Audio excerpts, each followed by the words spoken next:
Bandeko ba Congolais, Basango, la France, hein, la Senko et la France. Pour votre information, pacte social Oyoboyo Kaka, pacte social Yaba Moupé, Église catholique, initiateur, Mukolo idée à pacte social, c'est Emmanuel Macron.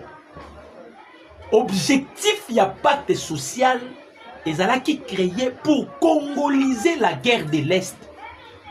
Quand on a déjà le président Tshisekedi qui a avancé sur le plan diplomatique.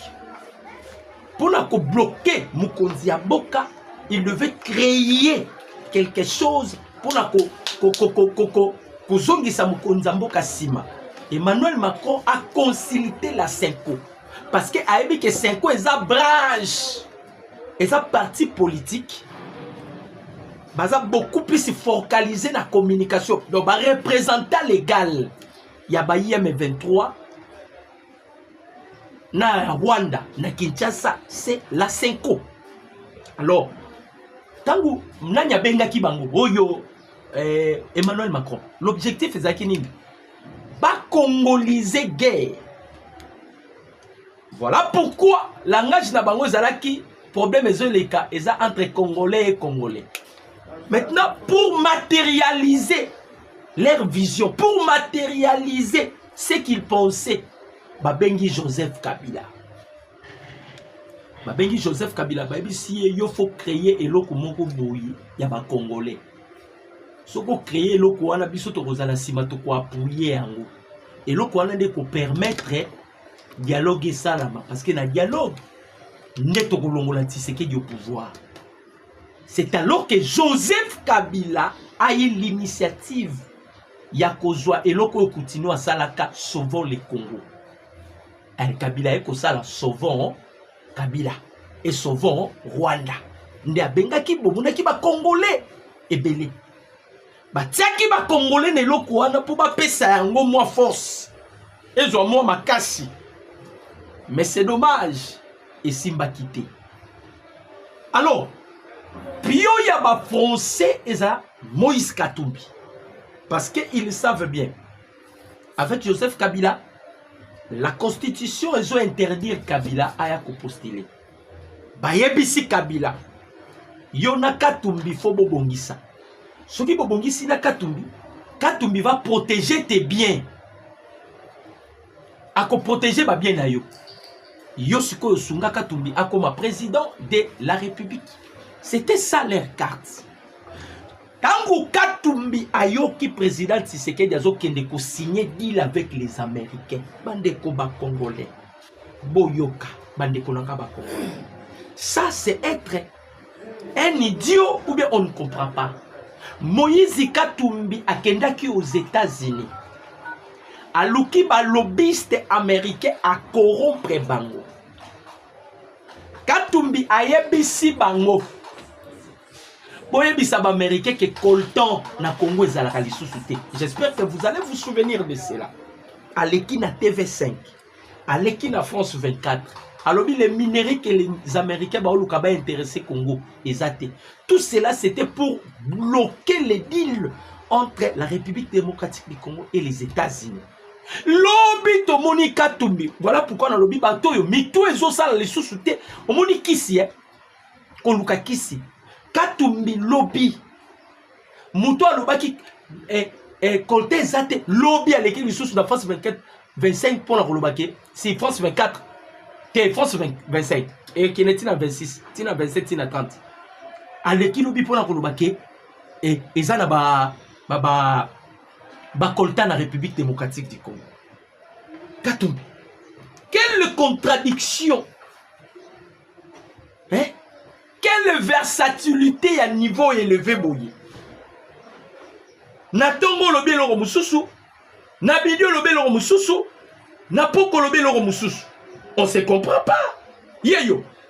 Moïse Katumbi. Le Congo ne manque pas de coltan pour contribuer à la transition énergétique. Je vous ai toujours parlé sur la transition énergétique. Il manque plutôt un pouvoir qui protège son peuple. Aujourd'hui, non seulement les Katanga est pillé, mais sa population est abandonné et exposé même à la mort. Ça, c'est Katumbi qui l'avait dit hier. Alors, le Congo ne manque pas de quota. Mais c'est toi-même, Katumbi, Ozalaki Moutaliboso, qui ne connaît pas ça. Bamindeleke, bon signer la binodilité parce que colté est. Parce que si les Américains ils sont précipités à signer deal avec la République démocratique du Congo, Nalobakeloko très bien. Ce qui bomoni Américain baye, Yayambo. Tina 2030, horizon 2030, il y aura la transition énergétique. Quand on parle de la transition énergétique, bazo changer style, c'est-à-dire quoi? Tous un problème, il y a pollution dans le monde. Na explique kayango. Problème, il y a pollution dans le monde. N'est monde déjà pollué, monde déjà ya kobeba. À cause, il y a 20 pays les plus industrialisés du monde. C'est-à-dire la technologie a détruit le monde. Alors, bah, minele batali balobi boye. Ce qui te continue na mituka, il y a ma suite, il y a ma essence, tokozi qui samokili. Nous devons procéder maintenant à la transition énergétique. Donc, nous devons changer. Tokolongo la mituka, il y a ma suite, na essence, tokozi sala ma voiture électrique. Maintenant, les colotons. Neza centre ya makambu nyonso. L'une des raisons bomoni américain bayena lombangu. Parce que Katumbi il commence à se contredire, kakayemo il devient malade. Oh nyonso zanini parce que ba entité o batiaki mutema to bloquer yango. To continue na sujet ya arrestation ya NDG ya de DGI. Bande kobo yoka. Beau aimer, beau commenter, beau partager. Kaka ndenge ba arrestation zo salama en cascade awa. Awa nazo loba pona vendeur de poste. Muto azo pesa sous président Félix Tshisekedi Tshilombo difficulté. C'est le vendeur de postes. À cause y a le coso vous avez vendu tous les postes. Donc ndenge to lo baboye Kabila sala ki système. Kabila tika ki système. Système ezala ki nini? Lokola bayebi ke vendeur de postes aza lo koso ya mbongo. Kabila lobaki na batu na ye bosomba ba poste, ba binisa ba millions. Basomba ba poste. Donc la plupart des mandataires que vous voyez dans les institutions à l'état oyo, ils ont acheté ces postes là na mbongo parce qu'il y avait un vendeur de postes nde bande ko vendre côté que la bango poste bande ko lobby kaka ndenge bakangi to tai ko kanga baimana mukingi ndenge to kangiye baimana ye ko tanga tade. Tango tokangi Tade à son tour a ekotanga monsieur Abdon Etina Bekile. Abdon Etina Bekile Aza DGA. Actuel DGA, il y a DGI. Actuel DGA. Na pe sabino la photo na ebo mona ye. Bazwa ki elobi. Papa, makambu nanga lobaki. Toana batu na Kinshasa. Nanga manda pesa biso des informations. Nanga nous donner des informations. Toi na batu na Kinshasa ba financer biso. Yango tongo gome kenda ki na Bukavu kenda ki tout le monde ces gens-là ils étaient déjà en contact avec Nanga. Nanga ngana na kwa na bino na tindela bino combien? Nanga tinda ba millions. Bando tinda ba mbongo. Il y a eu des transactions. Ah na olo ba na bino mukonza mboka ana bango nyonso. Alors, papier là-bas, bango, tous ceux-là qui ont fait des transactions et pas yananga. Le chef de l'État a un papier na bango. Na ola sabino muto bakanga kilobi. Yeyo. Bonnier. Directeur général adjoint. Il y a direction générale des impôts. Il y a DGI. Bazouye lobi. Il s'appelle Abdon Etina Bekila. Collaborateur ya Zoé Kabila. Dans le bino collaborateur ya Zoé Kabila. Quand on voit Zoé, on voit Kabila, on voit Nanga, on voit Kagame tout consort. Donc ezalaki cop bato batali balobi ah pourquoi Tshisekedi a bloqué biso pour bato belé ba yeba kate comment le président Tshisekedi se sont séparés avec Joseph Kabila bato belé ba yeba kate président Tshisekedi dernière fois naé amona Joseph Kabila eza na scellé azo relater moi histoire wana eza récapitulation pour te comprendre mais bande ko banda botelanga ba j'aime eza na C on doit sécuriser notre direct bon matisa ba j'aime ba OP ba s'abonner te veuillez vous abonner pour que vous avez des informations te bon matisa ba j'aime Kabila azui batuna ye bakei wapi epa ya mukonza mboko na sele tango bakomi ezalaki falaki gouvernement ebima tango bakomi Kabila s'est imposé lokola basalaka bande nzembo yo fabriquer sa salade elilingi ya pamba bande ko benga président Tshisekedi elilingi ya pamba na ba Martin Fayulu boyebi na ko lakisa bino mpia ko ya sali na matadi Martin Fayulu na ko lakisa bino na image bomona mpiaka Fayulu asali na matadi so à comprendre azonga na raison les Congolais bakomi déjà mature na politique bakei ba avant gouvernement bima quand même Kabila Zalaki président honoraire le président Tshisekedi avec tous les respects avec l'engagement que les chefs de l'État ont acquis devant la communauté internationale que je vais protéger Kabila document salamate c'était verbal je vais protéger Kabila et sa famille et ses biens en protéger bakei bandikunangai na sele bakoma na sele Kabila s'est imposé oh Tshisekedi faut passer ba poste régalier nyonso ah président Félix Attali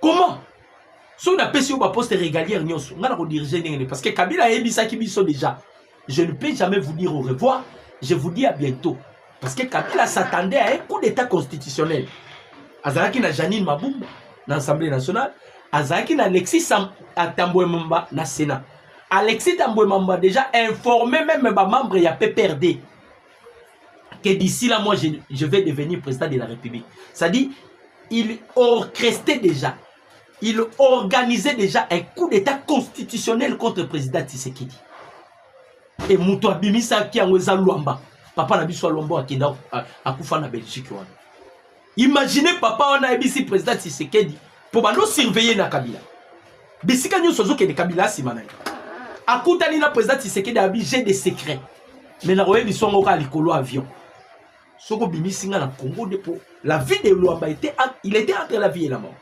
abisi président Tshisekedi je vais vous dire des secrets conditions ezamoko photo que nous na Belgique nazo zonga koloba nga te ke docteur tiki oyo kete nao respecter communication nanga nazo paraphraser pour me comprendre et c'est papa il a révélé des choses tant bakendaki na sele président Tshisekedi a lobby na Kabila ça ne peut jamais se faire bandeko oui que Kabila beta mesa devant président Tshisekedi Kabila beta mesa pouf j'ai droit président Tshisekedi président de la République Kabila le roi Zaki na cortège mkonzambo kando qui peut être à hôtel parce que le président Tshisekedi a fait sa rabat ma fausse note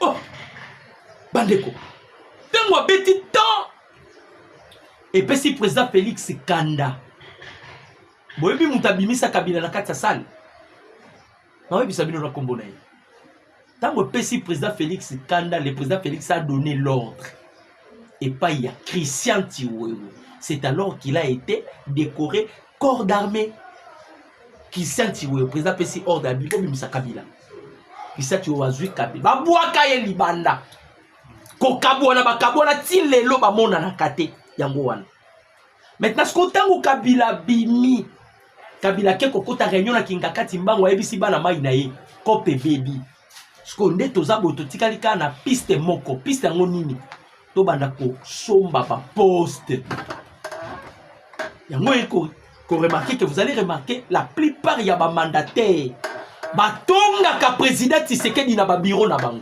même des officiers ba policiers on a zoé bisabino vous êtes témoin moi je connais un policier azaki na ka lufungu la mona ke lisusuté il parlait du mal au président Tshisekedi on a ebika ka président moko Joseph Kabila type wana na lukaka ejour na okuta ne na nzela nanga. Ah! Bouka Safwa Zoye, ou bien Lisette Kabango. Jean-Claude Bouka Safwa Zoye. Type wana bande kolobama bé pour le président Félix. Je reconnais Kabila comme président. Donc eloko esala ki Kabila ezaki tactique. Donc bakutani na mutu moko za soifé ya mbongo. Vendeur de poste. Bakesko bakoma osomba. C'est monsieur bakangiye. Bakangiye lobi na bureau na ye. Bandeko. Ba récupérer téléphone bo mais 1000 lots. 1000 lots. Nanga, vous êtes où? Boya bolongola na omulubo yo ko to na besoin. And boyo botala nanu bandeko nanga. Président Tshisekedi, président de la République. Yo za DGDA. Oza na vie ya bien. Oza na bandaku na Gombe. Oh, biso to défendre pouvoir oyo. Tozo défendre Congo, pas tellement pouvoir na Congo. Na ata na véloté. Mais toi tu as ça. Et puis dans la coulisse, tu insultes le président Félix. Tala baba biloko bazu na téléphone na ye. Siko a ndengeza boy. Contrôle siko na ba mandataire. Et puis nazoko na lobaki on émission, je vous informe. Sorozaka na liena nanga. Banda omiki melano po ba okanga yo. Sorozaka na liena nanga. Banda komiki me parce que tu seras aux arrêts ba kokanga yo, ba koyeba yo. Hein? Ba koyeba yo. Donc on m'a tout quitté, on va vous arrêter. À opération bandi sikoyo. Ah bazolandela mutu nyonso de près. To aimer, to commenter, to partager. On les a récupérés collaborateurs ya Zoé. Et ben indice et yaki lorsqu'on est en train de faire la perquisition, bah indice c'est bini. To comment comprendre bato wana ndambo et ça j'ai kabi, et ça système kabilatika ki. Et kolandelango dans les fonds. Bato wana ba koma ki siko ba donner, ba koma ba donateur. Parce que Mwanga Chouchou était arrêté, non? Mwanga Chouchou qui était le pilier. Tant que tu sais, Maboko, Bato Moussou Faki Babima, Baboma Opesa Mbongo. Bakoma isko ba donner, ba Opesa Bambongo, Nde Babani Kokanga, Sko Bakomi Kokanga, Nde Bozomona, Makamunenge Tokomi Namona Minichoy. Basui. Et Awa Toolo Bayango Awa, Singekomi, Singasko Eza Moulaï. Parce que tout le monde, oh azala qui en collaboration, nananga, oh azala qui en collaboration, bato nyoso bazala qui en collaboration nananga, bato bazala qui soki ndenge nini, bazo kangama, moko simana moko, eza bongo, et que vous allez échapper, et vous ne serez pas échappé, parce que ah bato bazo kangama, bato bazo kangama bande comme congolais. Batou bazo kangama en gros et en détail. Torobaki ango. Tant que bande koloba batou nous serons aventure. Disposition, renseignement au toit nango na minito yo. Pobima. Renseignement toi nango na minito yo. Alors Boyo Kasikoyo Makambo et Sali Paul Kagame a décidé pour retirer troupes naï. Bazui 2 jours aux États-Unis. Les acquis les 17. N'a de les 8. Ah, Tozoe Bisabino, maman na sanction économique contre les Rwandais. On a exclu Rwanda d'abord, la Banque mondiale. A quoi comprendre parté ya ba réunion. Neti ba réunion za la kabanini Rwanda ko kotati. Ba mama kambo belé ya Banque mondiale. Rwanda ne peut a quoi ko participer. Donc on a bloqué Rwanda. Bandeko na Jamaïque ba bengani bango. Na Cabo Delgado ba bengani bango. Na Centrafrique ba bengani bango. Ba entreprise ya ye Kagame touché déjà par des sanctions américaines. Donc, Makamounio se commis ma bé. Ndeba délégation na ye oyo bakendaki wapi na Washington. pour la évaluer comment est-ce que nini nani comment est-ce que bah après 100 jours il y a accord non parti ni respecté parti ni respecté bande konangai Kagame place Aza il se pose la question peut-être lui-même na ken à gauche Tshisekedi a bloqué nga na ken à droite Tshisekedi a bloqué nga même Evanjo basalaki na kobeta tango na koya situation sécuritaire ya est je vais vous balancer même ba image bino moko bomona ndenge to beti Kagame avec précision to beti Kagame avec précision to zuye colline stratégique na o bandai ko préparer ba biloko na bangwana to kokoma wana mais to beta lisolo ya makambo et salami aux États-Unis d'Amérique c'est ce qui a poussé Kagame de se retirer et de décider à retirer Batunaye. Mais est-ce que Kagame va respecter cela parce que bango ba lobaka devant les Américains ils acceptent mais tant ba okoma sur terrain ba komi ko bloquer yango na lobaka ngo deux fois Kagame to vivre na lokola nani Pharaon na Moïse bande ko ba jamais za na se to sécuriser direct na biso avec des j'aime to aimer to commenter to partager na mutu nyonso koti na direct na biso peut-être ko bosana ki ko aimer banda ko tsa ba j'aime pour sécuriser notre direct. Alors bande ko toke na bango aux États-Unis d'Amérique toke na bango aux États-Unis d'Amérique. Déjà awawa natangela bino no makambo ya nouvelle sanction nouvelle sanction internationale liée à la corruption. La Banque mondiale vient d'annoncer l'inscription pendant 21 mois de plusieurs entités du réseau Prince Water Super en Afrique, dont le Rwanda Azanakati, donc Kenya Azanakati, oh kaka biliaki bango bikoki.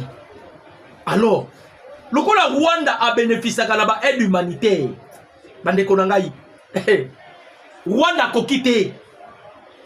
Rwanda a kokité. Batuna bango bake lobby. Nazotanga document ya makambo bima ki toyebisa ki bino faut bakutana. Ba responsable na biso na ba responsable ya Kigali, il faut bakutana na Washington pour évaluer nini accord ya paix. Bakutanaki et la décision prise par le Rwanda balobeli américain. Question est-ce que Kagame a respecté yango? Kigali accepte des retraits progressifs des forces du territoire et des forces du territoire congolais. Il a décidé de se retirer. Donc sur le plan diplomatique déjà Antonio Guterres, il se pose la question où se trouve Tshisekedi. Na betela bino li solo oyo bande ko ba congolais. Bitumbo to bunda na Rwanda ezaka physique, c'est aussi spirituel. Maintenant la différence c'est ça que Kagame ekokutana na esprit oza supérieur à son esprit. Macron, président français, il est allé jusqu'à la Grande-Bretagne. Abandi kokende ko luka. Baluka na Tshisekedi sur le plan spirituel et on n'a pas vu Tshisekedi. Si vous voulez que Macron comment imposer Tshisekedi parce que Moutapé sa ordre. Kagame kota goma na Bukavu, c'était Emmanuel Macron. Kagame yemoko anga kota goma te, anga kota Bukavu te. Kagame pesa Macron pesa ordre wana pour la nini. Vous savez, si vous êtes dans l'occultisme, vous êtes dans la franc-maçonnerie. En soi, vous travaillez pour les Français. Vous travaillez pour la communauté internationale. Macron balingaki bayana biloko na pas Tshisekedi a refusé. Tshisekedi est ancré beaucoup plus Naboko Konabiso et puis il fait partie il y a protestants. Attendez là la Philadelphie. Les protestants ce sont eux qui ont construit les États-Unis d'Amérique. Yango bozomona, il a beaucoup plus le soutien américain. Pour nini? Aza protestant. Azo partagé même foi na Donald Trump. Ba protestant ba monde ba construire les États-Unis. Ba protestant ba bimi wapi. babimi na église catholique romaine. Ce sont ceux-là qui ont protesté contre la coutume romaine. Donc, baboyaki, contester, protester, ne baki ko sala protestant aux États-Unis. Parce que batouana ne basimi Tshisekedi. Alors, Macron a kei baki ces simbate. Ah, baza vous se poser la question parce que tokenda ki na bango. En huis clos, na Conseil de sécurité des Nations Unies. Tolongi biso Rwanda. Imaginez-vous, bande comme Congolais. La RDC a utilisé des drones pour frapper. Papa, drone est karata ba débris. Baké basali banquette débris à drone les até. Colette Bratmen a bimé à lobby. Moutabomi mon association de M23. Bratmen a lobaki ango. Baleli li sous kolela. Siko a on a zoé bisabino. Ba Rwandais ba décider. Oyoka. Le 18 mars. Des représentants de la République démocratique du Congo et du Rwanda se sont réunis à Washington et ont convenu de mesures concrètes pour accélérer la mise en œuvre des accords de Washington pour la paix et la prospérité. Bandeko nangai ba Congolais. Bakei tokobi kuna ba Américain ba vandisi ba ezalaki kita. Ba Américain ba ebisi ba Rwandais en ce qui concerne l'intégrité territoriale et la souveraineté de la République démocratique du Congo, est négociable. Kuna on ne peut pas négocier. Skoyo, bangoti bakenda kipo, Kagame azoluka, azonge la même mise na Congo. Alors, azoluka par quelle voie? Je vais expliquer. Contrôle ya Kagame na Congo na biso, ezalaki par voie, il y a infiltration. Et infiltration, il y a agendement, il y a mixage et brassage. Alors, le coup là, tokangi déjà en tête au Kagama banaï ko espérer na bango. En tête ou tokangi kangi bango. Parce que Kagama komi azobunda. Parce que bitumba Kagame ezalaki cahier des charges ya ba M23 ezala respecté. Voilà pourquoi tokendaki na doa. Tant que tu na doa, le président Tshisekedi n'a pas voulu céder devant M23. Tozalaki na bango pesi mwambo aboy. Topotani na bango jusqu'à ce que tolongi bango. Parce que lobi tokei ba beti na se bande konanga les Américains ba beti malto. Sur quoi? Sur la souveraineté de la République démocratique du Congo. Donc ici nous avons informé tous les peuples congolais. Oh, Bozolandangaï. Parce que vous êtes des Congolais. Peu importe là où vous êtes. Congolais nyoso, boyebake. L'isolo ya balkanisation ya République démocratique du Congo. L'Américain va effacer en haut. Et ils allaient sous-souter. Et j'ai toujours dit, Donald Trump a un instrument où nous avons utilisé pour la délivrance de ces pays. La première mandature, il y a Donald Trump. C'était Kabila qui quitté le pouvoir. Ayekoya Lissoussou Yami Balé ici, c'est pour se séparer avec les Rwandais. Parce que les Congo, ils allaient sous-titel ya Rwanda. C'est les Rwandais qui représentaient les minéraux congolais. La preuve, Paul Kagame azwa mwana naye Yvonne Kagame. Atindaye na capitale ya technologie Silicon Valley na Californie. Akene kokoma concile pour représenter kaba minéraux na biso. Ba américain ba boya ki pona ni parce que Tshisekedi ya bande déjà kotambola. Bande ko ba jamais ça na se. Tomatisa ba j'aime. Oh posani ko yeme zongo yeme. Oh posani ko yeme zongo yeme bande ko nangani. Bo matisa ba j'aime pour tout sécuriser directement. Bon moni place toujours qui na ba toy. Bande ko ba congolais. To bloquer Rwanda, ça dit président Tshisekedi a silisi Kabila Mayele, Kagame Mayele, Moïse Katumbi Mayele, Moïse Nyarigabu Mayele, Azaria Souroubé, bango tout Tshisekedi a pas loli bango. Na ba mercenaire na bango bazana ba institution awa, ba mandataire. Na bino bino opération zo salama ya checking na ba mandataire nyos. Bakokangama.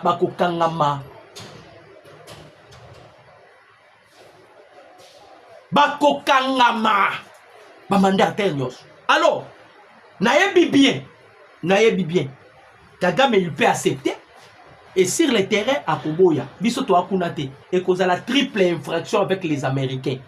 Surtout que biso déjà toyeba ki façonni to ko bloquer Kagame. Parce que piège ezalaki na ovira mais tosota ki yango. Donc on ne peut pas partager le même péché avec Kagame. Hey, on ne peut pas partager. Ah, nazo ko informer bino. Nazo informer bino. Na lobaka eloko yokala. Na ekoloba yango lisusu lelo. Na lobaka yango kala. Na yebisaka bato. Kabila azalaki touché. Akufa te mais azalaki touché. Na lobaka yango eloko kala. Maintenant, falaki lobby abima. Bonge bomo na elobi. Anga osa lelo mo lobby mais asali yango te. Total peut-être lelo ti na nini bomo na e. Kabila. Bato wana siko fo babima na poste po babatami. Babatama ki bakanisa yi ba olonga Tshisekedi. Na kobatama na bango Tshisekedi a démystifier bango nyonso. Bango tout. Ils n'ont plus de choix. Bandeko. Mundela bétissété sur la souveraineté. Obi biloko euti wapi bakamba souveraineté ya République démocratique du Congo. Boyoka eloko esalama na Munich en Allemagne. Un jour, ezalaki na sommet mo ezo salama en Allemagne, bandeko ba congolais. Le président Tshisekedi akendaki na sommet wana. Le vice-président des États-Unis, Jules Vance, azalaki na sommet wana. Alors, tant mukonzambo ka keye nde shit ya Bukavu. Bukavu kwa ki tant mukonzambo ka kende ina. Bandeko. Le président Tshisekedi akutani na vice-président des États-Unis d'Amérique. Pour sakanaka, il y a des gens qui ont les dons. Il y a art oratoire, la rhétorique. Il sait séduire. Le président Tshisekedi akutani na J de Vance. Muto asungaki président Tshisekedi akutana na J de Vance, c'est Victor Orban. Le premier ministre hongrois. Hongrois, premier ministre hongrois, Victor Orban. Ami intime à président Tshisekedi. Le cola Orban n'a J de Vance bazaba ami. Orban a un milieu comme médiateur à permettre au président Tshisekedi akutana na J de Vance. Boyoka président Tshisekedi bakambo ebisa J de Vance. Ce qu'on peut comprendre pourquoi les Américains ont mis côté de la souveraineté de la République démocratique du Congo et ça l'a respecté. Le président Tshisekedi a yebisi J de Vance. Nini Oyo Paul Kagame a pesa kabino américain que biso ba congolais to ko pesa binoté. J de Vance a la président Tshisekedi. Président Tshisekedi a dit c'est pour la deuxième fois. Qu'est-ce que le Rwanda vous donne que nous, le peuple congolais, on ne peut pas vous donner? Le chef de l'État lobby, j'ai été dire, mais cette fois-ci, j'ouvre la porte pour les États-Unis. Boya sikoy. L'Américain va tourner babi, tant aux obengi sabi sobo. En contrepartie, yo lingi nini, bisoto sale. Et les Américains pensaient que Tshisekedi devait leur dire, boba c'est un mandat. Le président Tshisekedi a un mandat. Au moins, il y a un Américain va protéger Tshisekedi. Ah, c'est un mandat pas l'Américain. Si l'Américain donner seulement la vie au peuple congolais et protéger la République démocratique du Congo. J'ai devant ça plairait. Vous avez vu Donald Trump à Télémis Tshisekedi, vous êtes encouragé. Ozo bunda pona peuple nayo. Un président. Il y a un pays le plus puissant au monde. À Télémis Tshisekedi, devant les invités, des millions d'invités. Alors,